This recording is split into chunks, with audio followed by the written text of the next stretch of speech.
Formula না দিলে পুরো পরিবার ধ্বংস করে দিবে, এমনই হুমকি দিল ডিকে কম্পাসকে। হ্যাপি রিভার 70 দেখা যাবে আজকের পর্বে। বিস্তারিত জানতে ভিডিওতে একটি লাইক দিয়ে পুরো ভিডিওটি দেখতে থাকুন। গল্পের শুরুতেই আমরা দেখতে পাবো কম্পাসকে ডিকের ওইখানে ধরে নিয়ে গিয়েছে, আর এদিকে বিহান খুব চিন্তায় আছে, মোবাইল দেখছে, তাকে আর খুঁজে পাওয়া যাচ্ছে না। মানে তাকে যে গাড়িটা নিয়ে গিয়েছিল সেই গাড়িটাকে আর খুঁজে পাওয়া যাচ্ছে না। বিহান তো খুব ভয় অস্থির হতে থাকে। তখনই তার মাকে ডাক দিতে থাকে, বলছে মা এদিকে আসো, কম্পাসের গাড়িকে আর দেখা যাচ্ছে না, ওকে আমরা টেস্ট করতে পারছি না। যা শুনে ঋতুজা অবাক হয়ে যায়, বলছে কি বলছিস কম্পাস? তখন বলে হ্যাঁ দেখো। তখন ঋতুজা দেখতে থাকে, বলে হ্যাঁ ঠিকই তো, ওর গাড়ি তো কোথাও দেখা যাচ্ছে না, এখন কি করি বিহান? বিহান তো রাগ হয়ে যায়। তখন সাথে সাথে বিহান পুলিশকে ফোন দেয়। পুলিশ বলতে থাকে হ্যাঁ আমরাও তো কোনো খবর পাচ্ছি না, গাড়িটাকে আর টেস্ট করতে পারছি না, মনে হয় গাড়িটা অন্য দিক দিয়ে নিয়ে গিয়েছে, যেটা নেটওয়ার্কের বাইরে। আমাদের জিপিএসও ট্র্যাক হচ্ছে না স্যার, তবে কোনো চিন্তা করবেন না, আমরা দেখছি কি করা যায়। এটা বলে পুলিশ ফোন রেখে দেয়। তখন বিহান তো খুব ভয় পেতে থাকে, বলছে মা আমি না এটাই ভয় পাচ্ছিলাম, আমি জানতাম এরকম একটা কিছু হবে। কারণ কম্পাস নিজেকে যত স্মার্ট মনে করুক না কেন, ওর থেকে কিন্তু বেশি স্মার্ট ওই ক্রিমিনাল, বুঝতে পেরেছ? এসব বিষয়ে না ওরা খুব এক্সপার্ট। তাহলে কি বিদেশ থেকে এরকম একটা কাজ করার ক্ষমতা রাখতে পারে? তখন ঋতুজা বলে বাবা তুই শান্ত থাক, এরকম মাথাটা গরম করিস না, এবার না তোর মাথাটা একটু ঠান্ডা রাখতে হবে, আমাদের শান্ত থাকতে হবে। আমরা বরং একটু কাজ করি, একটু অপেক্ষা করি, তার মধ্যে যদি কোনো রকমভাবে ট্র্যাক করতে না পারি, যদি কন্ট্যাক্ট করতে না পারি, তাহলে একজন লোকই আছে যাকে আমরা জিজ্ঞাসা করলে কম্পাসের খবর পাবো যে কোথায় আছে। তখন বিহান জিজ্ঞাসা করে কে? ঋতুজা তখন বলে তোমার বাবা। যা শুনে বিহান তো পুরোই অবাক হয়ে যায়। এদিকে কম্পাস আস্তে আস্তে হ্যালো হ্যালো বলতে থাকে, বলছে স্যার মা তোমরা কি আমার কথা শুনতে পাচ্ছ? হ্যালো, তোমরা কি আমাকে এখনো ট্র্যাক করতে পারছো মা? কিন্তু কারো কোনো কথায় শব্দ পাচ্ছে না কম্পাস। সে মনে মনে বলে তাহলে কি নেটওয়ার্কের সমস্যা আছে? তখন পিছন দিক থেকে সে গুন্ডা বলতে থাকে শুনুন ম্যাডাম, টেনশন করে না কিছু নেই, এখানে না জ্যাম লাগানো আছে, এখান থেকে 500 মিটার দূর অন্তত পক্ষে কোনো নেটওয়ার্ক কাজ করবে না। সুতরাং আপনি এখানে এসেছেন সেটা যাদেরকে ফোন করে জানাবেন ভাবছেন, সরি আপনি না জানাতে পারবেন না। এদিকে ঋতুজা রুদ্রকে বলে আচ্ছা তোমার বাবা কোথায়? তখন রুদ্র বলে বাবা তো বাড়িতে নেই, সকালে কোথায় একটা বেরিয়েছে।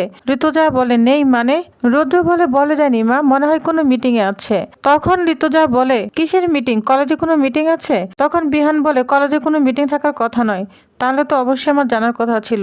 তখন বিহান আবারও পুলিশকে ফোন দিয়ে জানতে থাকে আচ্ছা আপনারা কি কম্পাসকে ট্র্যাক করতে পেরেছেন? তখন পুলিশ অফিসার জানায় না না, এখানে চারপাশে কোনো নেটওয়ার্ক নেই, কোনোভাবে ট্র্যাক করতে পারছি না, শুধু টেকনোলজির উপর ভরসা করলে হবে না, আমি আরও ফোর্স পাঠাচ্ছি, বলছি চারদিক থেকে তল্লাশা করতে। তখন বিহান বলে হ্যাঁ প্লিজ তাই করুন, আমার মনে হচ্ছে কম্পাসকে কোনোভাবে প্ল্যানিং করে ওইখান থেকে সরে দেওয়া হয়েছে, এটা নিশ্চয়ই কোনো বড় কিছু প্ল্যানিং চলছে, নিশ্চয়ই ওখানে কোনো বড় কিছু করার প্ল্যানিং চলছে। তখন ঋতুজা বলে বিহান আমার না খুব ভয় করছে, মেয়েটাকে যে কোথায় নিয়ে গিয়েছে, ও যে কি করবে একা। তখন বিহান বলে মা এজন্যই তো বলেছিলাম ওকে পাকামি না করতে, তুমি তো আমাকে গাইড করলে না, যদি আমাকে সাপোর্ট করতে তাহলে হয়তো আমি ওকে আটকাতে পারতাম। তখন ঋতুজা বলে আমাকে বকাবকি করো না, মেয়েটাকে এখন কিভাবে খুঁজে পাওয়া যাবে সেটাই দেখো। তখনই রুদ্র এসে বলে মা কি হয়েছে, আমাকে একটু খুলে বলবে কি হয়েছে, কম্পাস কোথায়, আর তোমরা বাবাকেই বা কেন খুঁজছো? মেঘও দেখলাম সকালে বেরিয়ে পড়েছে, কিন্তু মা মেঘ কোথায় যায়? আজকাল মাঝে মাঝে দেখি মেঘজনও কোথায় বেরিয়ে যায়, কিন্তু আমাকে পুরো ব্যাপারটা বলে যায় না। তখন ঋতুজা বলে রুদ্র আমি তোমাকে সব ব্যাপারটাই বলছি, কিন্তু আমাকে এখন কিছু জিজ্ঞাসা করো না প্লিজ। তখন রুদ্র বলে দাঁড়াও মা, তাহলে তুমি আমাকে সব বুঝিয়ে বলো, কারণ আমি এই বাড়ির একজন মেম্বার, হয়তো আমি কোনো ইম্পর্টেন্ট লোক নই, কিন্তু আমারও তো কিছু অবদান আছে এই বাড়িতে, তাই না? কম্পাসের জন্য এই বাড়িতে যা যা ঘটনা ঘটেছে তার কিন্তু একটা প্রপার জাস্টিফিকেশন দরকার। কম্পাসকে আমরা সাপোর্ট করি বা না করি, কম্পাসের জন্য পরিবার যদি কোনো ক্ষতি হয় সেদিন কিন্তু আমাকে মাথা গলাতেই হবে মা। আমার দুটো ছোট ছোট বাচ্চা আছে, মেঘ আজকাল মাঝে মাঝে মনে হয় সবটাই ভুলে যায়। এটা বলে রুদ্র ওইখান থেকে চলে যায়। এদিকে বিহান বলে মা তাহলে এখন আমরা কি করব? এটা বলে ঋতুজা এবং বিহান খুব ভয় পেতে থাকে। অন্যদিকে দেখা যায় কম্পাস গুন্ডাদের বলতে থাকে, প্লিজ আমার ব্যাগটা দিন। এবং সে একটা গন্ধ পায়, বলছে এটা কিসের গন্ধ? এটা তো পেরু বালমের গন্ধ। মাই রুজে আইলন বালসালাম গাছ থেকে এটা বের হয়, সজনের মতো একটা পদার্থ যেটা পারফিউমের বেস্ট নোট হিসাবে ব্যবহার করা হয়। ল্যাটিন আমেরিকার গাছ, একমাত্র এখানেই তো এরকম পারফিউম হয় বলে জানি। আচ্ছা, আপনার সাথে কি চোখ বাঁধা অবস্থায় কথা বলতে হবে? চোখে চোখ রেখে কথা বলতে আপনার সমস্যা হচ্ছে বুঝি? আমার দুটো হাতই তো বেঁধে রেখেছেন। কেন? হাত খোলা থাকলে কি আমি আপনাদের সঙ্গে মারপিট করব? চারিদিকে তো বডিগার্ড রেখে দিয়েছে, তাদের হাতে বড় বড় অস্ত্র। মনে হচ্ছে আপনি খুব ভীত মানুষ। এসব বলতে থাকে কম্পাস গুন্ডাদেরকে, যার শুনে তো গুন্ডারা পুরোই অবাক হয়ে যায়। এদিকে দেখা যায় কম্পাসের মা খুব টেনশন করছে। মেঘবালা তখন কম্পাসের মাকে সান্ত্বনা দিচ্ছে, বলছে কিচ্ছু হবে না কম্পাসের। মা, বিহান, পুলিশ সবাই এর মধ্যে ইনভলভ রয়েছে, কম্পাসের কোনো ক্ষতি হতে দিবে না, তুমি কোনো টেনশন করো না। তখন কম্পাসের বাবা বলে, টেনশন হবে না, মেয়েটা আমাকে এখানে পাঠিয়ে দিয়ে ওইখানেই রয়ে গেল। ওই মানুষগুলো তো ভালো নয়, খুব খারাপ, ওদের আমি চিনি, ওরা খুব খারাপ। আমি জানি না আমার মেয়েটার সাথে ওরা যদি খারাপ কিছু করে, ওকে আমি কেন যে এখানে একা ফেলে রেখে আসলাম, একদম ঠিক করিনি। এটা বলে কম্পাসের বাবা কান্না করতে থাকে। তখন মেঘবালা বলতে থাকে, আপনি শান্ত হন, কম্পাস কখনোই বেকআপ প্ল্যান ছাড়া কোনো কাজ করে না, একটা ফেল করলেও আরেকটা কাজ করবে কাকু। তখন কম্পাসের বাবা বলে, যদি প্রত্যেকটি প্ল্যান পরপর ফেল হয় তাহলে কি হবে বুঝতে পারছো? যদি তাই হয় ও নিজেকে সামলে নেবে, কোনো চিন্তা করবেন না, আমার দৃঢ় বিশ্বাস ও নিজেকে সামলে নিবে। এদিকে কম্পাসের মা খুব টেনশন করছে। কম্পাসের বাবা বলছে, কোনো টেনশন করো না, আমাদের কম্পাস খুব শিগগিরই ফিরে আসবে, কম্পাসকে আমরা দেখতে পাবো, আবার আমরা একসঙ্গে থাকতে পারবো, বুঝতে পেরেছ? তখন কম্পাসের মা কিছু বলতে চায়, বলছে তুমি কি বলতে চাচ্ছ? তখন সে বোঝাতে যায় যে কম্পাসের আসল মা বাবা নয়, এটা ওকে জানিয়ে দেওয়া দরকার। তখন বলে, না না, এই সত্যটা ওকে জানানোর কোনো দরকার নেই, আমরা যে ওর আসল মা বাবা নই এটা কম্পাসকে কখনো জানাবো না। এটা বলে দুজন খুব ভয় পেতে থাকে। ঋতুজা তখন মেঘবালাকে ফোন করে বলছে, বৌমা এখানে সব ঠিক আছে তো? তখন মেঘ বলে, হ্যাঁ সব ঠিক আছে, কিন্তু কাকিমাকে খুব অস্থির লাগছে, ওরা বুঝতে পেরেছে কম্পাস খুব বিপদে রয়েছে, এজন্য কম্পাসের জন্য খুব চিন্তায় আছে। আচ্ছা মা, কম্পাসের কি খবর? ঋতুজা তখন বলে, হ্যাঁ বৌমা। ঋতুজা তখন বলে, এই মুহূর্তে কম্পাসের সঙ্গে কোনো রকম কানেক্ট করা যাচ্ছে না, ওকে ট্র্যাকই করা যাচ্ছে না, কোথায় নিয়ে গিয়েছে বুঝতে পারছি না, মানে ওকে এমন কোথায় নিয়ে গিয়েছে যেখানে নেটওয়ার্ক পাওয়া যাচ্ছে না। পুলিশ চেষ্টা করছে কিন্তু কোনোভাবেই যোগাযোগ করা যাচ্ছে না ওর সঙ্গে। তখন মেঘ বলে, তাহলে ওর মা বাবা জিজ্ঞাসা করলে আমি কি বলবো? দুজনেই তো অস্থির আছে।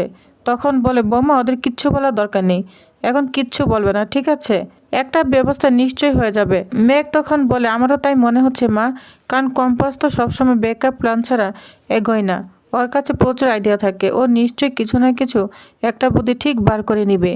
এদিকে কম্পাস ডিকে বলতে থাকে, আপনি অনেকদিন ধরে আমার বাবার তৈরি ফর্মুলার পিছনে লেগে আছেন, আপনার এই লোভের জন্য আমার শৈশব, আমার পরিবার, আমার জীবনের অমূল্য সময় নষ্ট হয়েছে।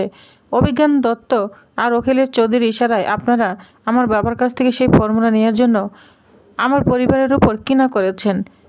একটু থেমে সে আবার চোখ তুলে তাকায়, বলছে, আমি জানতে চাই এই ফর্মুলা দিয়ে আপনি এমন কি মহৎ কাজ করবেন যে এক দেশ থেকে আরেক দেশে ছুটে এসেছেন? আপনার চালচলন, আপনার চারপাশের লোকজন দেখে তো মনে হয় না আপনি কোনো মহৎ উদ্দেশ্যে কাজ করছেন। তাই আপনি যত বড় রথী মহার্থী হন না কেন, এই ফর্মুলা কেন দরকার সেটা আমাকে আগে পরিষ্কার করে বলতে হবে, না বললে এই ফর্মুলা আমি কখনোই দিব না।